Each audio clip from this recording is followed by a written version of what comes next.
Hello, ladies and gentlemen. This is your not so humble correspondent, Robert Black, for FTW Network. And this is going to be a video that's basically kind of like what the Mastermind did on Bianca Belair.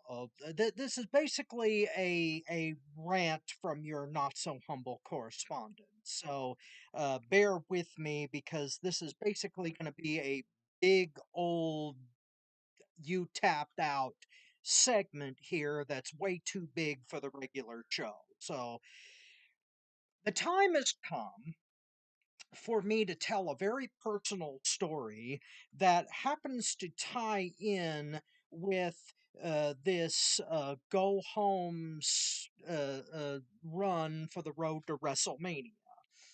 And it has to do with American Idol, strangely enough. And it's a story about how one day I would like to step into a ring or an octagon with Mr. Simon Cowell. Okay, let's wind the clock back about 20 years or so. Yours truly was a professional actor in Chicago at one time, and I was dared to audition for a season of American Idol by a friend who loved the show. To be clear, I absolutely hated the show from the first time that I was introduced to it because the hosts were idiots and abrasive. They were taking advantage of people to make fun of them for at least the first part of the show and taking advantage of rookies in the film in the music industry in order to manipulate them and like control their whole careers. So I was dared to audition for this thing, and to begin with, the premise of the show is a lie. Uh, they're not looking for people with genuine talent. They're looking for people that can halfway sing so that they can manipulate them in an industry that at that time needed fresh artists. They were looking for people they could manipulate that had never been in the industry, and that was pretty much the whole point of the thing. The audition process started out in Soldier Field. Not like they portray in the show, like they go to a cattle call with the famous judges. No, that's horse crap. The audition process itself started out in Soldier Field with about 35,000 people sectioned off so that they could audition section by section in about 24 big tents on Soldier Field. I was in my section, and I happened to run into a friend of mine. Her name was Jana, and she was from my high school, and she was a couple of years behind me in class. And frankly, she was better than I was at singing. She had done some backup work in Nashville. She was part of all of the award-winning stuff from in Indiana, choir-wise and vocal-wise, that I was. She was better than me, and she was auditioning in the same section with the same judges, the whole nine yards. The judges for the first part are the producers of the show, and you have to go through uh, three auditions to even get to the cattle call that they show on television. Now, they didn't take my talented friend, the friend who was better than me, had a better voice than me. But you know who they did take? Some moron dressed as the Statue of Liberty who was completely tone deaf so that they could make fun of him for 10 seconds on the first couple episodes. I was disgusted by that, and disgusted by the fact that this show promoted itself in the way it did. And the main producer, Simon Cowell, has the gall to make fun of these tone deaf people that they deliberately put on television to make fun of in the first 3, 4 episodes of the damn show, at least in the early going. I never watched that piece of shit after like the third season, no matter how much my friends loved it. Um, but that lousy piece of garbage has the audacity to act like he doesn't know that these people are tone deaf before they walk into the room, and then humiliates them with footage that will probably exist for the rest of their lives just so that they could hype this rotten television show. Now, I looked for the footage of the Statue of Liberty guy.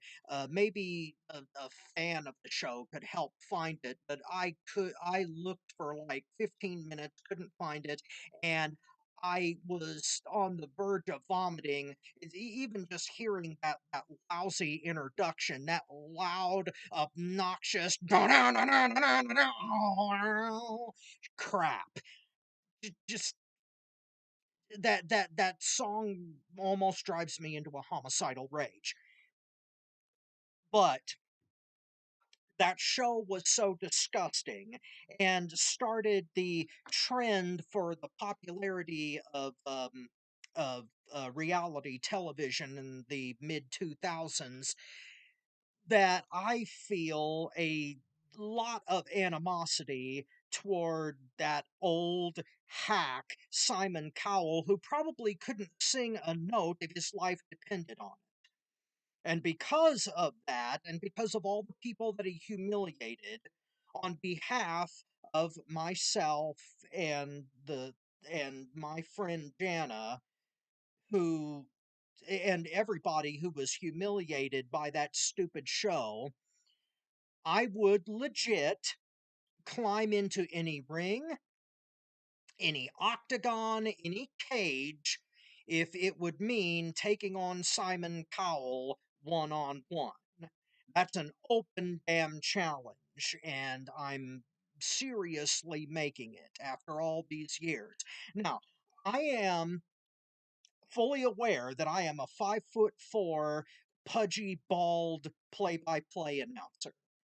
Okay, I'm well aware of that. Simon Cowell's probably taller and I don't give a damn. I would take that man on any time, any place, anywhere in a legal contest. And let me tell you something, you old, ugly, disgusting hack. Mr. Cowell, if you're listening to this, Robert Black, if I get the chance, I will kick your ass up one side of Britannia and down the other for the crappy things that you produce and the people that you humiliated. If I ever get the chance, the only thing that will remove my foot from your colon will be an act of parliament. Division, clear the lobby. Now, that being said, let me bring up something very important to this discussion, which is Mr. Rupert Studdard. Don't know who that is? Okay, let me remind you. Reuben Studdard is the guy who won the second season of American Idol. He went on to record some R&B and gospel albums, and he became a minor TV personality. But very few people remember him, and the reason is because the American Idol producers obviously were not expecting him to win. You know who they did expect to win? The guy you all remember, Clay Aiken. Clay Aiken went on to become a failed politician and became he had a much less substantial career at anything and nothing to my knowledge that involved music, but yet you remember him more than likely more than you do Rupert Stoddard.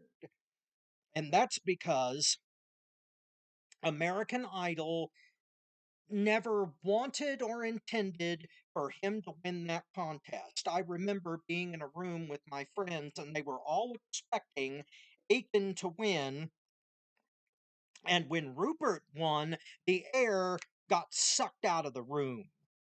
It was just a horror. It was horrible yet satisfying because I was rooting for Rupert the whole time because I knew that it would have that effect on everybody who was watching the show. Now, to bring that back to wrestling, imagine that Monday Night Raw, no, SmackDown, strike that. SmackDown this past week is American Idol. The Rock is Clay Aiken. LA Knight is Rupert Studdard. And Cody Rhodes is the poor bastard dressed like the Statue of Liberty. It is clear, crystal clear, that WWE does not want Cody to be the face of their company. Never have, never will. Number two, that they want to gaslight the entire audience into believing that they made a mistake when they got pissed about The Rock getting shoehorned into the WrestleMania 40 main event. People were pissed, nobody wanted it, and they were right. But WWE wanted to go in that direction, and they were obviously caught flat footed by the fact that half the audience rebelled. And the only reason that The Rock is allowed to curse and is allowed to help, you notice that The Rock was not the guy who bled, it was Cody. And Cody looked like absolute garbage and has throughout this entire fiasco simply because WWE Creative had to change gears and shift things around to make up for their damn mistake. And they can't admit that they were wrong. And that is the crux of my whole problem with this entire affair.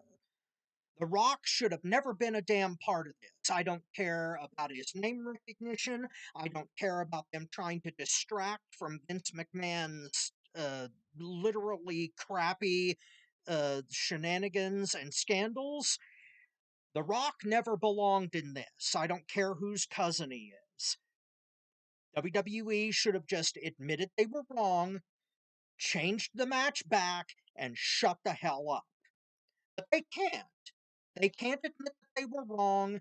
They can't elevate new people based on talent. They have to go back to name recognition. And they've even threatened to go even further when the match happens at second night of Mania. It's obviously going to end up being Cody versus Roman under the damn tribal rules, whatever that means.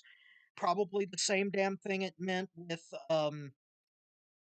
with Jay and Roman at SummerSlam, which was just a no DQ match. They're going to throw The Rock out there to interfere constantly, and then they're going to throw out Austin and Cena and whoever the hell else they can to save Cody's hide and make him look even weaker. This is a pathetic, desperate attempt to make lemonade out of piss. And it reminded me so much of American Idol and the fact that they did not want to back a guy who won season 2 and instead wanted to back Clay Aiken, and that's why you remember him.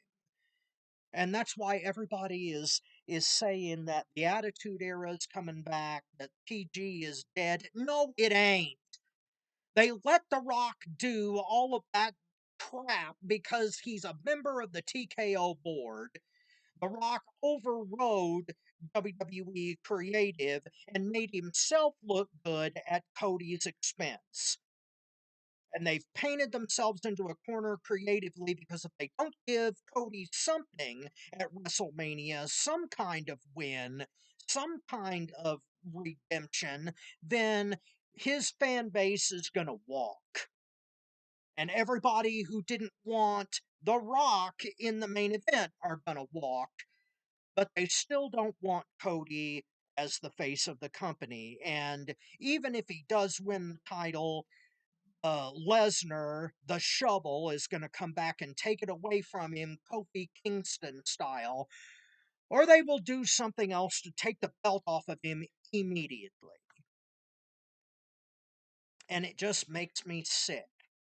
And that is going to be my tap out moment for this week. Now, I am not sure whether we're going to have a future focus on Easter Sunday. It's possible, but if we don't, then I'm making this recording so that my feelings can be felt.